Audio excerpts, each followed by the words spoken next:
So hi friends, welcome to our channel. This is Padmavathi. ఈ రోజు మనతో పాటు ప్రముఖ యోగా మాస్టర్ గౌతమ్ గారు ఉన్నారు. 15 years experience, Bihar school of yogas. So ఆయనతో మాట్లాడి తెలుసుకునే ప్రయత్నం చేద్దాం. నమస్తే సార్. నమస్తే అండి.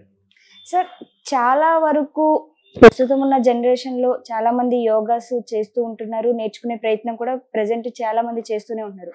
సో కొంతవరకు మహిళల్లో ఉండే డౌట్స్ ఏంటంటే, చాలా ఆర్టికల్స్లో కూడా చూస్తూ ఉంటాం, మనకి వినిపిస్తూ ఉంటాయి, కనిపిస్తూ ఉంటాయి. మెన్స్ట్రేషన్స్ టైంలో యోగాసనాలు చేయకూడదు అని అనేసి చాలా వరకు అంటూ ఉంటారు. ఎందుకని? అసలు చేయొచ్చు అంటారా, చేయకూడదు అంటారా? రైట్ అండి. అసలు ఎక్సలెంట్ క్వశ్చన్ అడిగారు. మా దగ్గర కూడా వచ్చే రెగ్యులర్ స్టూడెంట్స్ అడిగే కామన్ క్వశ్చన్. అయితే యోగా అనేది మెనిస్ట్రేషన్ టైంలో చేయకూడదు అని మామూలుగా ఒక రకమైనటువంటి ఇన్ఫర్మేషన్ అనేది తెలుసుకుంటూ వచ్చారు జనాలు. అయితే వాళ్ళు చేసే యోగాని ఎందుకోసం చేస్తున్నారో ముందు తెలుసుకోవాలి. యోగా అనేది అన్ని రకాల బెనిఫిట్స్ ఇస్తుంది అని మనం ప్రీవియస్ గా మాట్లాడుకున్నాం. లైక్ ఫిజికల్ గా ఇస్తుందని, మెంటల్ గా ఇస్తుందని, ఎమోషనల్ గా ఇస్తుందని, ఇంటలెక్చువల్ గా ఇస్తుంది, సోషల్ గా ఇస్తుందని అనుకున్నాం. అయితే ముందుగా ఫిజికల్ గా ఇచ్చే దాని మీద మాట్లాడుకుందాం. సో యోగాని పక్కన పెడితే, సో ప్రపంచంలో ఉన్న ఇప్పుడు మహిళలందరూ కూడా అన్ని స్పోర్ట్స్ లో ఉన్నారా లేదా? సపోజ్ ఇప్పుడు బ్యాడ్మింటన్ ప్లేయర్స్ ఉన్నారు, లేకపోతే ఇంకా వేరే గేమ్స్ క్రికెట్ ఆడుతున్నారు, చాలా గేమ్స్ ఆడుతున్నారు. మరి వాళ్ళ బికాస్ ఆఫ్ మెన్స్ట్రేషన్ డేట్స్ అనేది వాళ్ళ చేతిలో ఉన్నాయా? వాళ్ళ స్పోర్ట్స్ కి ఏదైనా అట్లాంటి షెడ్యూల్ ఉంటుందా? అలాంటి బ్రేక్ ఉంటుందా? ఇప్పుడు సపోజ్ టెస్ట్ మ్యాచ్ తీసుకుందాం. ఇప్పుడు ఫీమేల్ కూడా టెస్ట్ మ్యాచ్ ఆడుతున్నారు కదా, మరి వాళ్ళు 5 days క్రికెట్ ఆడాల్సి వస్తుంది. సో 5 days లో ఉన్న అందరు ప్లేయర్ల 11 నుంచి 12 మంది ఎక్స్ట్రా ప్లేయర్ తో కలిపి అంతమంది ప్లేయర్స్ వాళ్ళు 5 రోజుల పాటు ఉదయం 9 గంటల నుంచి సాయంత్రము ఆల్మోస్ట్ 4:35 వరకు డైలీ 90 overs క్రికెట్ ఆడతారు. మరి వాళ్ళు బికాస్ ఆఫ్ మెన్స్ట్రేషన్ ఏమన్నా మధ్యలో బ్రేక్ తీసుకుంటున్నారా? లేకపోతే గొప్ప గొప్ప స్పోర్ట్స్ వరల్డ్ ఫేమస్, మనం పేర్లు తీసుకోవట్లేదు, వాళ్ళు బ్యాడ్మింటన్ ఆడేటప్పుడు కానీ ఎప్పుడైనా, ఎందుకంటే మెన్స్ట్రేషన్ ఎప్పుడైనా రావచ్చు, ఆ షెడ్యూల్ కి దీనికి లింక్ లేదు, ఎప్పుడైనా బ్రేక్ తీసుకున్నారా? సో ఫిజికల్ గా మనం చేసుకోవచ్చు అని ముందు మీరు తెలుసుకోండి. మరి పూర్వకాలంలో మరి ఎందుకు చేయొద్దు అని అన్నారంటే అది కూడా నిజమే. ఎందుకు అని అంటే, ఎప్పుడైతే స్త్రీకి మెన్స్ట్రేషన్ టైం ఉంటుందో అప్పుడు ఎమోషనల్ గా కొంచెము ఇంబ్యాలెన్స్ గా ఉంటారు. ఓవర్ గా థాట్స్ రావడం, ఓవర్ గా ఫుడ్ తినాలనిపించడం, ఎమోషనల్ అనేది ఫ్లక్చువేషన్ అవుతూ ఉంటుంది.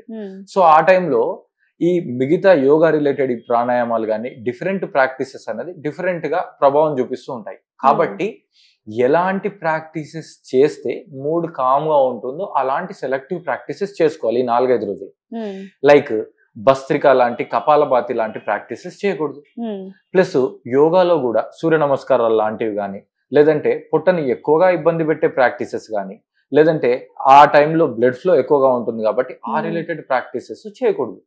సో సింపుల్ గా సూక్ష్మ యోగా కానీ, సింపుల్ ఆసనాస్ కానీ, సింపుల్ ప్రాణాయామాస్ కానీ చేసుకోవచ్చు.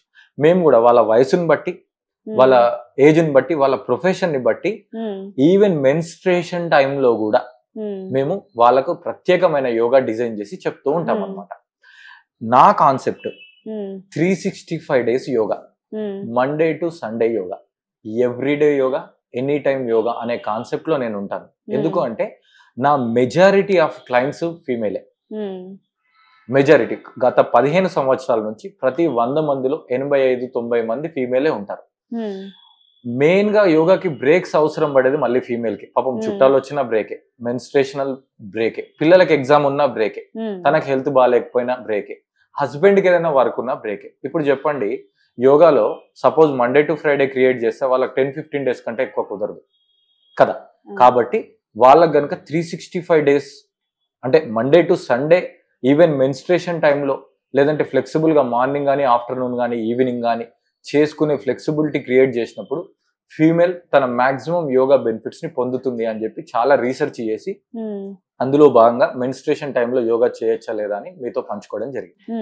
సో మెన్స్ట్రేషన్స్ టైంలో లేడీస్ చెప్పుకోవాల్సిన అవసరం లేదు, వాళ్ళు ఎప్పుడు కొంచెం ప్రెజర్ తో ఫీల్ అవ్వడం కానీ, కొంచెం ఇరిటేషన్లు కానీ ఉంటూ ఉంటాయి. సో అవన్నీ పక్కన పెట్టి ప్రశాంతంగా ఉండాలి, ఒక పీస్ఫుల్ గా గడపాలి అని అంటే లైక్ ఎటువంటి ఆసనాలు వేయొచ్చు అంటారు? లైక్ వేరే ఇంకేమైనా వాళ్ళకి సజెషన్స్ ఇవ్వగలరా? అంటే లైక్ బుక్స్ కానీ ఇలాంటివి ఏమైనా? తప్పకుండా. అయితే వాళ్ళు ఫిజికల్ గా తీసుకున్నట్లయితే సింపుల్ ఫుల్ బాడీ స్ట్రెచ్చింగ్ చేసుకోవచ్చు. రెండో పాయింట్, వాళ్ళకు శరీరం మీద ఎక్కువ ప్రెజర్ లేని at the same time pelvis కి హెల్త్ ఇచ్చే ప్రాక్టీస్ చేసుకోవచ్చు.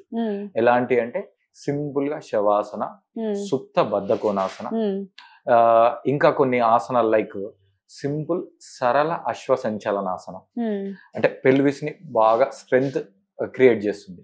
అదే వాళ్ళ మూడ్ గానీ ఎమోషన్ గానీ బ్యాలెన్స్ గా ఉండాలి అంటే శీతలి, శిత్కారి, భ్రమరి, అనులోమ విలోమ లేదంటే నాడీ శోధన, ప్రాణాయామ లాంటివి చేసుకోవచ్చు.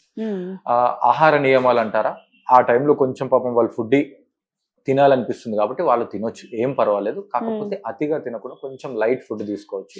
కాకపోతే మేల్ కి ఫీమేల్ కి ఉన్న ఒక గొప్ప వరం ఏంటంటే ఫీమేల్ ఆ టైంలో కొంచెం ఆహారం తీసుకున్న ఫుల్లీ ప్యూరిఫికేషన్ ప్రాసెస్ జరుగుతుంది కాబట్టి ఆహారం వల్ల ఎలాంటి ఇబ్బంది రాదు. ఆనందం 24/7 అని ఒక బుక్ ఉంటుంది, అంటే ది జాయ్ అని చెప్పి ఒక బుక్ ఉంటుంది. లేదంటే ఇంకా ఒక యోగ ఆత్మకథ గాని, లేదంటే ఇంకా సింపుల్ ఒక మనసా రిలాక్స్ ప్లీజ్ అని చెప్పి సుఖబోధానంద బుక్ గాని, ఇలాంటి ఏదైనా హ్యాపీగా వాళ్ళ మూడ్ బాగుండే ఎలాంటిదైనా వాళ్ళకి నచ్చిన బుక్స్ తీసుకోవచ్చు. లేదంటే వాళ్ళకి నచ్చిన వ్యక్తుల్ని బట్టి, వాళ్ళ ఫాలోయింగ్ ని బట్టి, ఇప్పుడు ఆర్ట్ ఆఫ్ లివింగ్ రవిశంకర్ గారిని ఫాలో అవ్వచ్చు, సద్గురు గారిని ఫాలో అవ్వచ్చు, కొంతమంది జై శెట్టి అని చెప్పి ఫాలో అవ్వచ్చు, లేదంటే రాబిన్సన్ గాని, లేదంటే ఇంకా ప్రపంచంలో చాలా గొప్ప వ్యక్తులు ఉన్నారు, వివేకానందుడు కావచ్చు. వాళ్ళకి నచ్చిన ఒక సింపుల్ పుస్తకాన్ని తీసుకొని ఒక 2 పేజీలు అలా తిరిగేస్తే మనస్సు అనేది చాలా ప్రశాంతంగా ఉంటుంది. సో మీరు అన్నారు కదా యోగాసనం వేసేటప్పుడు లైట్ ఫుడ్ అని అనేసి, అంటే ఎవ్రీడే అదే డైట్ అనేది తీసుకోవచ్చు అని అంటారా, లేకపోతే మెన్స్ట్రేషన్ టైంలో ప్రత్యేకంగా ఇంకేదైనా ఫుడ్ ఉంటుంది అని అంటారా? పర్వాలేదు, ఎవ్రీడే అయినా సరే. ఫుడ్ ఎందుకు మేము ప్రతిసారి లైట్ ఫుడ్ తీసుకోవాలి అని చెప్తున్నామంటే, సపోజ్ మీరు ఎప్పుడైనా దూరంగా ఫంక్షన్ వెళ్ళారండి, ఏదో వేరే ఊర్లో పెళ్లిళ్ళు ఫంక్షన్లు అటెండ్ అయ్యారు, మీరు డిన్నర్ అక్కడ చేయాల్సి వచ్చింది, రాత్రి డిన్నర్ చేసి రిటర్న్ లో వెహికల్ లో వచ్చారు, ఆ రోడ్డు బాగాలేదు అనుకోండి, మీ సిస్టమ్ ఎలా ఉంటుంది, మీకు ఫుడ్ పాయిజన్ అవుతుందా కాదు, యాసిడ్ రిఫ్లెక్షన్స్ వస్తుంటుంది, ఇండైజెషన్ ఫీలింగ్ జరుగుతూ ఉంటుంది. ఎందుకు అంటే మీరు తిన్నారు హెవీగా, ఎట్ ది సేమ్ టైం బాడీని అన్ఈవెన్ మూవ్మెంట్స్ చేశారు. సో అందుకొరకనే యోగా ప్రాక్టీస్ చేయడానికి ఎంప్టీ స్టమక్ కావాలి, గ్యారంటీ ఒక ప్రాపర్ పాజెస్ కావాలి, ఒక 3.5 to 4 hours గ్యాప్ అనేది మనం ఇంతకు ముందు చెప్పినట్టు. At the same time mensuration లో ఉన్నప్పుడు కూడా వాళ్ళు తీసుకునే ఫుడ్ డైజెషన్ ప్రాపర్ గా జరుగుతుందా లేదా అని సెలెక్ట్ చేసుకొని వాళ్ళు చేయాలి.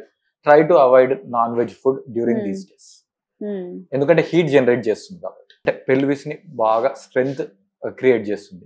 అదే వాళ్ళ మూడ్ గానీ ఎమోషన్ గానీ బ్యాలెన్స్ గా ఉండాలి అంటే శీతలి, శిత్కారి, భ్రమరి, అనులోమ విలోమ లేదంటే నాడీ శోధన, ప్రాణాయామ లాంటివి చేసుకోవచ్చు. ఓకే, సో అదండి, విన్నారు కదా ఎటువంటి ఫుడ్ తీసుకోవచ్చు, ఎటువంటి ఫుడ్ తీసుకోకూడదు, అండ్ మెన్స్ట్రేషన్స్ టైంలో ఖచ్చితంగా యోగా అయితే చేయొచ్చు అనే విషయాన్ని అయితే మనం తెలుసుకున్నాం. సో ఇలాంటి మరెన్నో విషయాలను తెలుసుకునే ప్రయత్నం చేస్తూనే ఉందాం, చూస్తూ ఉండండి.